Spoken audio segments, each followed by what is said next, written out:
এই কাগজের টুকরাটা কালো কাপড়ের টুপি বানাইয়া টুপির মাঝখানে দিয়ে আরেকটা কাপড় পর্দা দিয়ে সুন্দর করে সেলাই করিয়া টুপি বানাইয়া রোম সম্রাটের বাদশার জন্য চিকিৎসা পাঠাই দিল। বলে না সুবহানাল্লাহ। যখন ওই বাদশা টুপি পাইয়া টুপিটা পরলো, সঙ্গে সঙ্গে তার মাথার সমস্ত জ্বালা যন্ত্রণা ব্যথা একেবারে ভালো হয়ে গেল। বলে সুবহানাল্লাহ। সমস্যা হলো মানুষ তো গোসল করার সময় কাপড় খোলে, গোসল করার জন্য যখন টুপিটা খুলে রাখে আবার ব্যথা শুরু হয়ে যায়। মানুষ যখন ঘুমায় যায় তখন তো টুপি খুলে রাখে, তখন ব্যথা শুরু হয়ে যায়।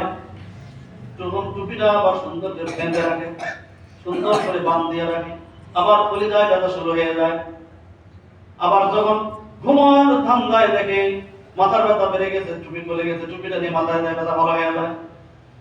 এরকম করতে করতে কয়েকদিন পর ওই বাদশা চিন্তা করলো, দেখা যাক তো এর ভিতর কি জাদু আছে। মাথায় দিলে ব্যথা ভালো হয়ে যায়, খুলে রাখলে ব্যথা চালু হয়ে যায়, এর ভিতর কি জাদু আছে, কি চিকিৎসা দিয়েছে আমিরুল মুমিনিন হযরত ওমর, এটা দেখা যাক। এই দেখার জন্য টুপিটা সেলাই করা খুলে খুলে দেখতেছে।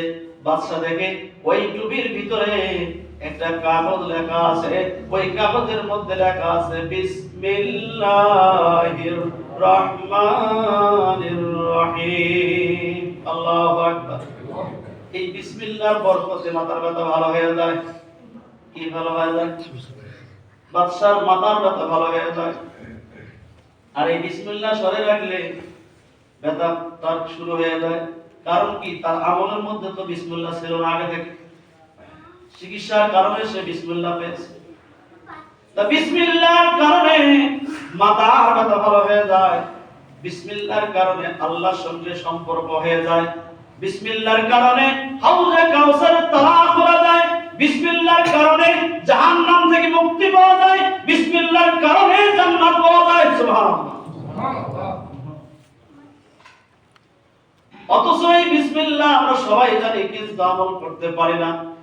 কারণ আমরা এমন ব্যস্ত যে মসজিদ আসলেই আমাদের শরীরে কারো কারো আগুন জ্বলা শুরু হয়ে যায়।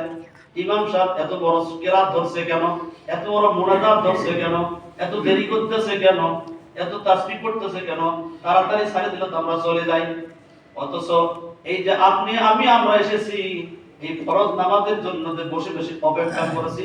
হাদিস শরীফে এসেছে মুহাম্মদ সাল্লাল্লাহু আলাইহি ওয়াসাল্লাম বলেন, আল্লাহর বান্দা ওযু করিয়া মসজিদে যখন নামাজ পড়ার জন্য যায়, কিছু নামাজ পড়িয়া আবার কিছু নামাজ পড়ার জন্য জামাত ধরার জন্য অপেক্ষায় বসে বসে থাকে, যতক্ষণ সে বসে থাকে ততক্ষণ সে নামাজ পড়ার সওয়াব পেয়ে যায়। বলে সুবহানাল্লাহ।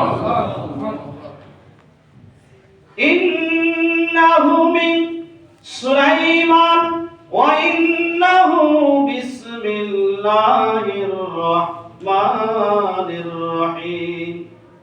আমরা সকলেই জানি সুলাইমান আলাইহিস সালাম কি ছিল, সর্বপ্রথম কি ছিল, তিনি নবী ছিল। কি ছিল জানতে হবে। সুলাইমান আলাইহিস সালাম কি ছিল? নবী ছিল। নবী হওয়ার পরে সে বাদশা হয়েছিল, বাদশাহী করেছিল। সুবহানাল্লাহ। সুলাইমান আলাইহিস সালাম তার মর্যাদা ছিল, আল্লাহ তাআলা তাকে একটা তকতি দিয়েছে, কাঠ দান করেছে, কাঠ। একটা কাঠের উপর তিনি বসে বললেন, তিনি খালি বলতেন আমি এখন লালমনিরহাট চলে যাব দিনাজপুর থেকে, মুহূর্তের মধ্যে ওই কাঠ ওই তক্তা সঙ্গে সঙ্গে আকাশ দিয়ে উড়াইয়া, এখন যে প্লেনে আপনারা উঠেছেন এই প্লেন উড়ানো দায়িত্ব সবকিছু আল্লাহ তাআলা আগেই বান্দাকে জানাই দিয়েছেন। বলে সুবহানাল্লাহ। সুলাইমান আলাইহিস সালাম ওই কাঠের মধ্যে তক্তার মধ্যে বসে বসে যখন যেখানে যাওয়ার ইচ্ছা করতেন সঙ্গে সঙ্গে সেখানে পৌঁছে যেতেন। এটা ছিল তার মর্যাদা। বলে সুবহানাল্লাহ। সুলাইমান আলাইহিস সালাম তক্তার মধ্যে যাচ্ছে, উপরে দিকে যাচ্ছে, সফরে যাচ্ছে। ওই যে জমিনের মধ্যে যারা জমি চাষ করে, সরিষা আবাদ করেছিল, আমি ছোটবেলায় দেখেছি বড় বড় ঢেল থাকে সরিষা বাড়িতে, আবার একটা ইয়া দিয়া নাকি ঢেলগুলোকে ভেঙে ছোট ছোট করে। এই কাজ করতে করতে দেখতেছে সুলাইমান আলাইহিস সালাম তক্তি যাচ্ছে, সে আকাশের দিক তাকায় বলে সুবহানাল্লাহ।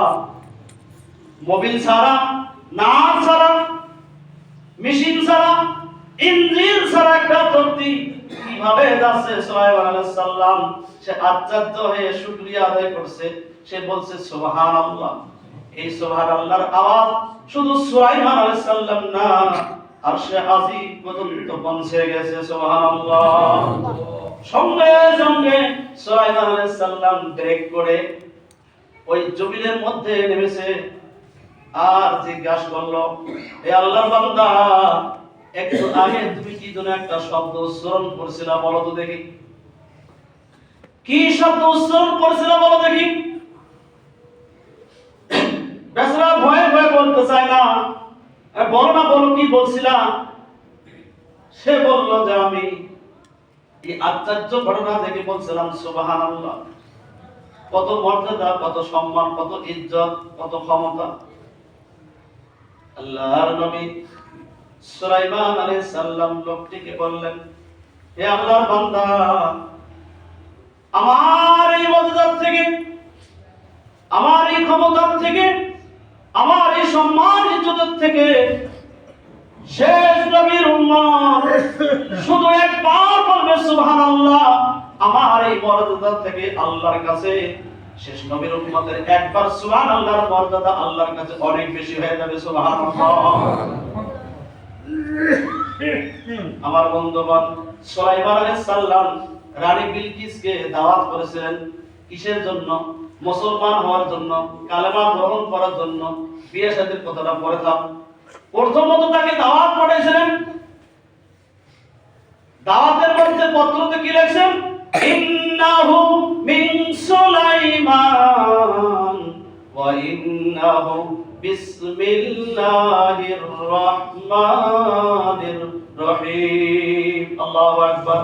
এই কোরআনের আয়াত সূরা নামলের 30 নম্বর আয়াত। এই আয়াত লিখে পাঠাইছে নারী বিলকিসকে, পাঠাইয়া বলছে তুমি আল্লাহকে মানো, আল্লাহকে স্বীকার করো, আমাকে অপমান করো না, এই আয়াতকে অপমান করো না, তাড়াতাড়ি করে ইসলাম গ্রহণ করো।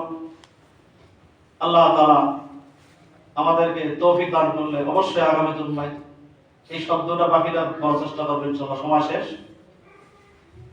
মেন কথা হলো যে আমরা সর্ব অবস্থায় বিসমিল্লাহ বলবো। কি বলবো? বিসমিল্লাহ। সমস্ত নেক কাজ করার পূর্বে বিসমিল্লাহির রহমানির রহিম পড়বো। আর কমপক্ষে ফজরের পর 19 বার বিসমিল্লাহ। আর যদি ভুলে যাই, খেয়াল না থাকে, স্মরণ না থাকে, মাগরিবের পর 19 বার বিসমিল্লাহির রহমানির রহিম পড়বো। তাই 19 বার বিসমিল্লাহ, 5 ওয়াক্ত নামাজে 5 বার ধরো বিসমিল্লাহ। এই 24 বার বিসমিল্লাহ যে ব্যক্তি পড়বে, সেই ব্যক্তির সমস্ত জিম্মাদার আল্লাহ নিয়ে তাকে পরকালে জান্নাত দেবেন। আল্লাহ তাআলা আমাদের সকলকে তৌফিক দান